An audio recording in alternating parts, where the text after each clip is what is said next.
Okay, at this point in time, I know I have you talked into building a storage facility. I think in your mind, you decided which market, maybe even which submarket to focus on. And because of that submarket, you've decided that it either needs to be a one level or a multi-level facility. So now let's talk about, let's just assume for a minute that it's built.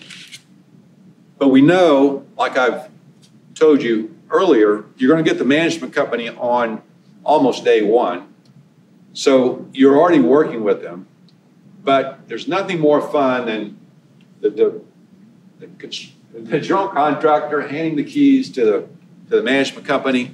That first day that you open, you've got your certificate of occupancy and you're starting to rent units. So who are you going to give those keys to? Who do you turn it over to? There are a few choices. Well, there are more than a few, but there are only just a few good choices. I'm going to talk about those good choices, but let me talk about one person who probably should not manage that facility, and that's you. You, the owner. You're probably not qualified. I don't mind telling you that because I've seen this too many times where someone builds a nice facility at a good location. They want to be penny wise and pound foolish, so they don't hire a professional management company. They hire their brother-in-law, who's never managed a storage facility before, puts them in there, and it doesn't lease up. So one of two things happen. You either finally get wise and you hire a professional manager, or the bank takes back your property. It's that simple. Because if they don't lease up, you're probably going to have trouble making that debt service payment. So let's assume that you take my advice and you're going to hire somebody to manage your facility for you. There are many storage management companies out there, small, medium, and large. The small ones are challenged. The medium ones are challenged. And I'll tell you why. And I talked earlier about it. And that's the search today that we all go through for different services, products that we buy each day. First thing, when you get ready to buy something nowadays, certainly don't go to the yellow pages because I'm not even sure they print those anymore. You may think about a previous experience that you had, but more likely than not, you're going to reach for your mobile device, be it a phone or an iPad, or maybe you're sitting at your desk and you go to Google search on your desktop. Well, that's what people do now when they think about needing storage. So you have to consider that. You have to think about it. Put yourself in the consumer's shoes and say, how am I going to find this beautiful storage facility that's just been built that you own? And that gets back to who should manage your facility. It should be somebody that is relevant with Google.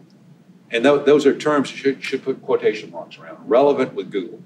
Relevance means to me that you're consistently on the first page of Google search when you look for storage in your market, in your submarket, on your street, in your zip code, whatever the searches could be.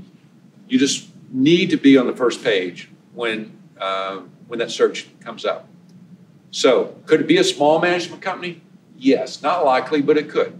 And the way, or medium size for that matter, and the way they can be relevant is to have a very good concentration of properties in a very small area with good marketing budgets within each of those properties where they can spend on Google for not only paid search, but also spend to keep their sites optimized.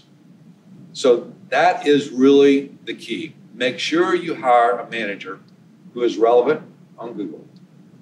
Now let's talk about the ones who are most relevant. Any guesses? Sure, the REITs. The 4 public company REITs, CubeSmart, Extra Space, Uncle Bob's, and Public Storage. You search for storage just about any place in the country, go online and search for storage. Those 4 companies, more likely than not, are going to pop up, either in paid or in generic. That's not it. Call it out. Organic. There you go. Thanks. Organic search. or Google Local. They're going to show up almost any place in the country, even if they don't have storage facilities in that market, which is incredible. That's just the power of their platforms.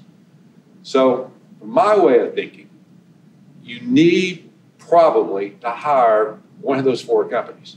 Now, some of my friends who own management companies that are smaller than, that are not REITs, are probably going to fuss at me for this, but they can be relevant and they can be successful, but just make sure they get you on the first page of Google. That is the key to the management company, and just hire the best. Hire the people who you feel most comfortable with. What is their role during the construction period? Well, they do your budgeting for you. They'll do that on the front end. You just have your site under control, that you've got it under contract, or you're perhaps already bought it. Hire your management company. They'll give you a 5-year projection as to, they'll help you with your mix. I've already mentioned that in an earlier segment. They will help you with signage. They will treat that property like they own it themselves. And if you get the feeling early on that they're not treating it that way, well, then find another management company. The good ones will do that. You really can't tell the difference between a company-owned property and a third-party managed property with the larger companies. They do a great job. I know I put Public Storage in there. I don't think they manage much for third parties. And so maybe it's just Uncle Bob's and Extra Space and CubeSmart.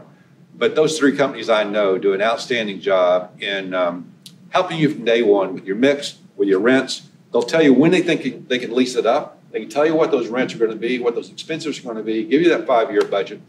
And I can't express to you enough the need to get your manager on early and make sure you hire a manager who has a platform that will have you on the first page of Google at almost all times. Okay, thanks. We'll take a break there and come back and talk about how to finance a storage facility next.